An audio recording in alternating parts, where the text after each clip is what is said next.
토끼와 거북이가 달리기를 했습니다.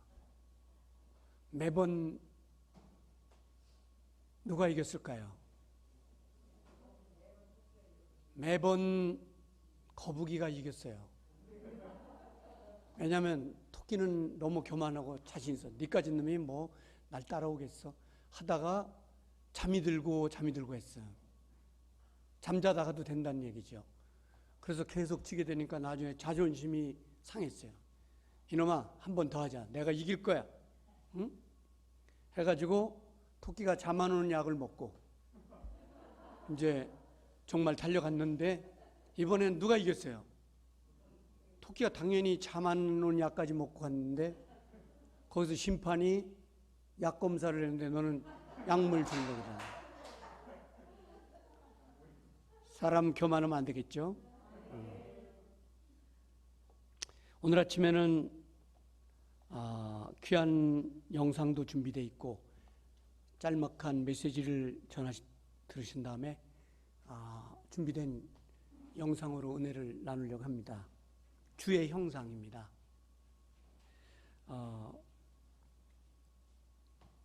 생명은 굉장히 소중한 거기 때문에 이게 이 다음에 천국 가면은 누구와 같은 하나님을 보냐면 우리와 같은 하나님을 만나게 돼요. 왜냐하면 그분이 자기 형상대로 사람을 만드셨어요. 한번 옆 사람 보고 말씀해 보세요. 하나님의 형상대로 만드신 분입니다. 예. 그래서 아주 소중한 존재예요. 소중한 존재. 왜? 누구 형상이니까. 예. 그래서 좋은 화장품을 쓰시라는 게 아니고 잘 보존해야 돼. 육체도 영혼도 잘 보존해야 되는. 근데 문제는 21세기의 문명 세대에 들어오면서 이 소중한 하나님의 형상을 중간에 끌어버리는 사람들이 너무 많아서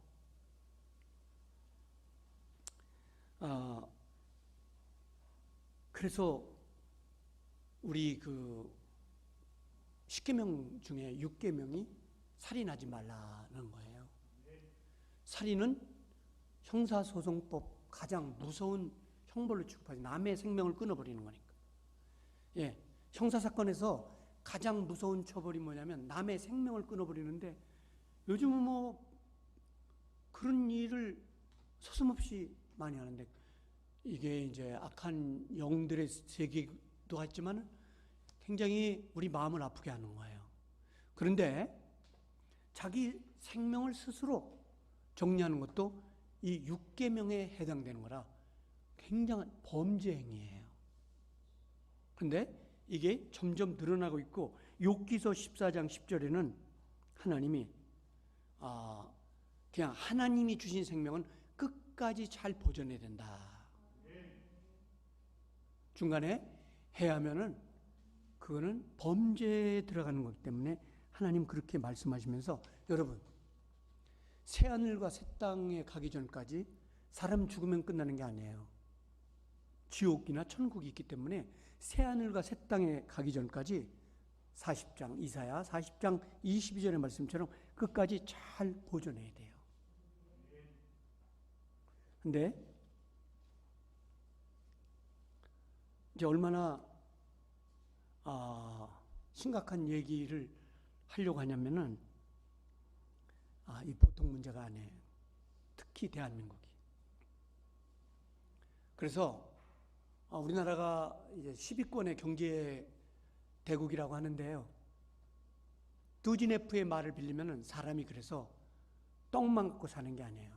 근데 떡이 풍성한데 왜 사람들은 스스로 목숨을 많이 정리할까? 그것은 영적인 존재이기 때문에 그런 거예요.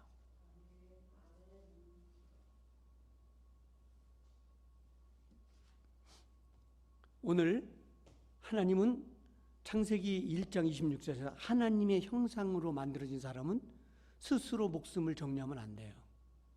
그리고 왜 그러냐면 하나님의 형상으로 왜 만들어졌냐면 사는 날까지 인생이라는 게 뭐냐면 숨이 붙어서 숨을 쉬고 있는 사람을 인생이라고 하는 거예요. 이 인생을 살 동안 하나님과 교제를 해야 돼. 그래서 창조된 거거든. 그러니까 타락해서 이렇게 하나님을 모르고 살지만 원래 하나님의 목적은 하나님과 교제를 하고, 그리고 인간의 본분이 뭐냐? 가정을 꾸리고 돈을 벌고 그런 게 인간의 원래 본분이 아니에요. 원래 인간을 창조한 목적은 높으신 하나님을 경배하도록 만들어진 거야. 예. 너무나 멋있잖아요. 그런데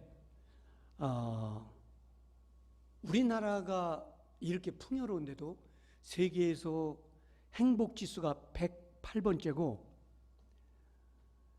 정치, 경제, 문화 모든 평민까지 가장 불행한 일을 많이 저지르는 나라, 그런 나라가 됐다는 것입니다. 저 인천 대교를 가는 길이 얼마나 아름답고 돈이 많이 들어간 건데 거기 하루에, 그러니까 일주일에 3명씩 목숨을 끊어요. 그리고 샌프란시스코 금문교에서는 1년에 1000명이 넘게 사람이 뛰어내려요. 네, 우리가 욥기서 14장 14절 15절을 보면 부활하는 날까지, 하나님이 정해준 날까지 성서는 목숨을 정리하면 안 된다. 범죄 행위라고 가리키는 거예요. 여러분, 주변에 자살을 생각한 사람들이 29%고 초등학생이 48%까지 있어요. 그러니까 뭐 이렇게 얘기하면은 좀 신비스러운 것 같지만은, 그러니까 사단의 역사가 강한 그런 나라라고 볼 수 있죠. 그래서 우리 교회가 이제 오늘 띄워주는 영상을 보시고 사람 귀하게 생각하고 여러분 상담자가 되어주시고 희망의 메신저가 되어주시기를 축복합니다. 여러분 예수 있으면은 승리할 수 있는 거예요. 광명 씨가 지난해도 60여 명이 넘는 사람이 스스로 정리했고, 하루 목숨을 정리하려고 시도하는 사람이 5명이에요. 연간 대한민국은 16,000명에 이르고 있고 한 해 자살 시도자가 12만 명에 이르고 있으며 자살을 고민해 본 사람이 15%, 최근 초등학생이 아까 엄청난 숫자로 이 자살을 생각한다고 하니까 이거 굉장히 무서운 나라예요. 근데 우리 시에서 자체적으로 학자들을 통해서 조사한 데이터가 나왔는데, 이런 그 극한 상황을 누가 해결할 수 있냐면은 2가지예요. 가족이에요. 가족 구성원들이 힘이 되주는. 2번째는 종교예요. 특히 크리스찬들이 이런 생명 살리는 운동의 메신저가 될 수 있다는 것이에요. 세계 최초의 자살 예방센터 로스앤젤레스의 리트만 법칙이라는 사람들이 이런 얘기를 했는데요. 예수를 전하는 거예요. 그리고 생명을 귀하게 여기라.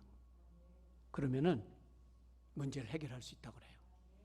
제가 오늘 이렇게 끔찍한 대한민국 자살 대국 OECD 중에서 가장 높은 숫자, 그리고 너무 마음이 아픈 건 아까 초등학생부터 청년이 1위예요.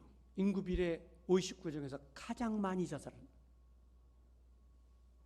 그래서 오늘 가족 구성원 그리고 여러분과 저 같은 예수 믿는 사람들이 이런데 사랑의 메신저가 돼서 오늘의 이 비극을